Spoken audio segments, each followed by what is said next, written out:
The crowd was just amazing.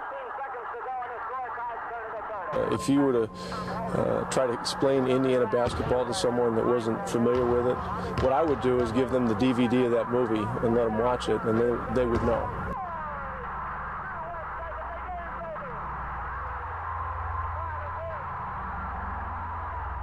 Indiana is synonymous with basketball. They go together like peanut butter and jelly. Hoosiers Hystera is a real thing. Basketball inventor James Naismith came to Indiana in 1925 to see Indiana's popular high school state tournament. Shortly after, he wrote, "While the game was invented in Massachusetts, basketball really had its origins in Indiana, which remains the center of the sport." Legends like Larry Bird, Oscar Robinson, and John Wooden are all from this midwestern state. But the thing that sums up Hoosier Hystera is the movie Hoosiers, based on the true story of the Milan Indians in 1954. While we should already know that Hollywood stretches the truth of stories, the Milan Miracle story may have been stretched further than it needed to be. Hello, and welcome to Sports Vaults, presented by Data Productions, uncovering the untold, lost, and forgotten files of the sports world. Today we will break down the truth behind the award-winning film Hoosiers, based off the 1954 championship run of the smallest school to ever win the Indiana High School State Championship, the Milan Indians. I won't be getting into too much detail right now. I will wait for my analysis, but even though I enjoy this movie, it provides great inspiration and awesome cinematic moments, I still feel like the screenwriter Angelo Pizzo and director David Aspaw did the movie injustice. I will be exposing the lies from the truth and give you the real story. Let's begin going through the plot. In 1951, Norman Dale arrives in rural Hickory, Indiana, to become a high school teacher and head basketball coach of the Huskers. He was hired by his longtime friend, Principal Cletus Summers. Speaking with Summers, Dale thanks him for the opportunity and mysteriously mentions that he hopes things will work out for him this time.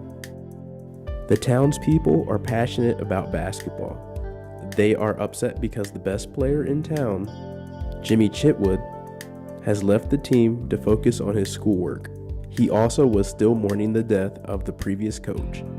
At a meet and greet, Dale tells the townspeople he used to coach college basketball and has been in the United States Navy for the past 10 years. Fellow teacher Myra Fleener, who senses something negative in Dale's past, warns him to not try and persuade Jimmy to change his mind. So the first thing comes to mind. Did the star basketball player really sit out because of the death of the head coach? No. The Milan Indians star basketball player, Bobby Plump, played the entire season. Although the former coach was well liked, he did not sulk over the firing, not death, of the previous coach, Herman Snort Grinstead. The school is so small that the Huskers have only 7 players.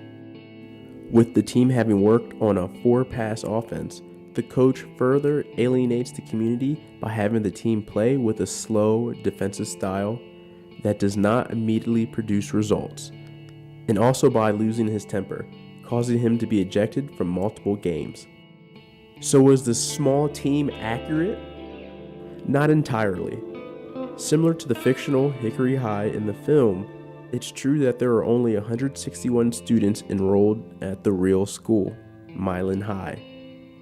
However, unlike in the movie, 58 of the 73 boys at the school tried out for the basketball team.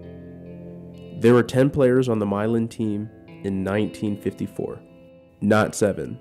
Also, that 4-pass offense, screenwriter Angelo Pizzo based that fictional element on Indiana University's coach Bobby Knight.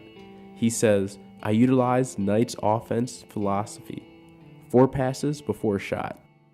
With Cletus laid up, Dale invites knowledgeable former Husker Wilbur Shooter Flatch, Everett's alcoholic father, to join him on the bench as a new assistant. Dale has one major requirement for Shooter. He must be sober at all times around the boys. By the middle of the season, the townspeople decide to hold a meeting and vote on whether Dale should be dismissed. Before the meeting, Fleener tells Dale she has learned from an old newspaper article that he was banned from coaching years ago after hitting one of his players. At the meeting, Fleener starts to tell the townspeople what she found out, but she changes her mind and tells them to give Dale a chance. As the ballots are being counted, Jimmy enters and announces that he is ready to rejoin the team, but only if Dale remains the coach. The ballot count was reported and it has gone against Dale, but everyone votes again, this time overwhelmingly choosing Dale to stay. I don't know if it'll make any change, but I figure it's time for me to start playing ball. I play, coach stays. He goes, I go. Another quick thing, Bobby Plump, the original, the real Jimmy Chitwood in real life, he was more soft-spoken. Bobby said he wouldn't have done that in real life, standing up to the town. He was real soft-spoken, didn't like to speak a lot. So that's just another difference from the real character and the main character.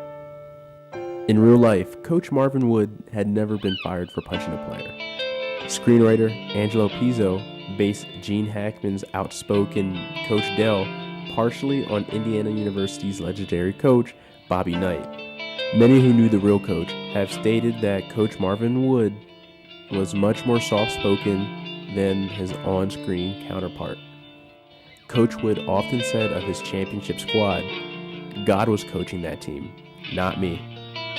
Contrary to the movie, with Coach Dale being a middle-aged man around his 50s, was in the military, but in real life, Coach Wood was young at 26 years old, coaching that Milan Indians team.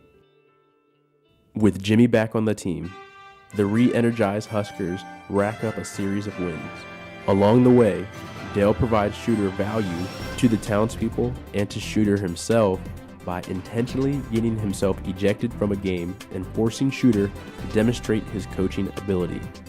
Shooter does just that by designing a play that helps Hickory win the game on a last-second shot. Despite a setback in which Shooter arrives drunk at the sectional playoff game and ends up in the hospital, the team advances through the tournament play with contributions from unsung players such as the pint-sized Ollie and devout religious Strat. So the whole Shooter situation of him getting drunk at the sectional playoff game, it reminds me of the movie called The Way Back that dropped this year in 2020, early 2020, around March, I believe. And it was about a head coach that's trying to turn his life around, but he was a drunk. He was a great coach, but he had trouble, drinking around the kids. He got caught. They go to the playoffs, and, he had to sit out.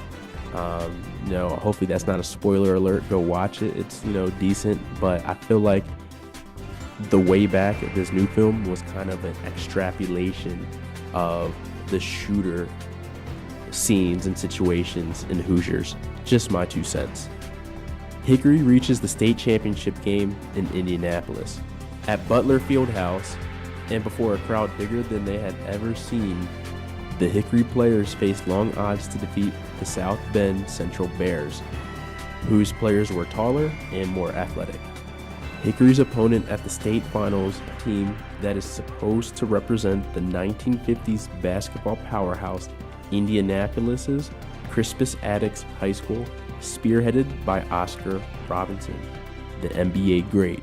In real life, Milan played Muncie, and with Jimmy Chitwood scoring at the last second, Hickory wins the 1952 state championship.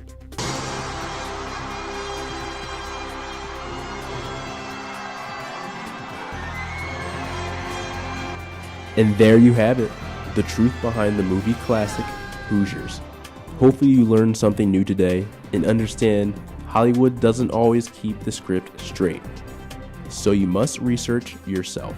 What is your take on this topic? Did you like this movie? Let me know your thoughts below in the comments, give me a like, and give me a subscribe for more investigation content like this. Join my Patreon today for only $5 to receive a monthly esoteric documentary on your favorite sports athletes and events. Real, raw, uncut, and uncensored without the limitations of YouTube. Join today to see the other side of the sports world.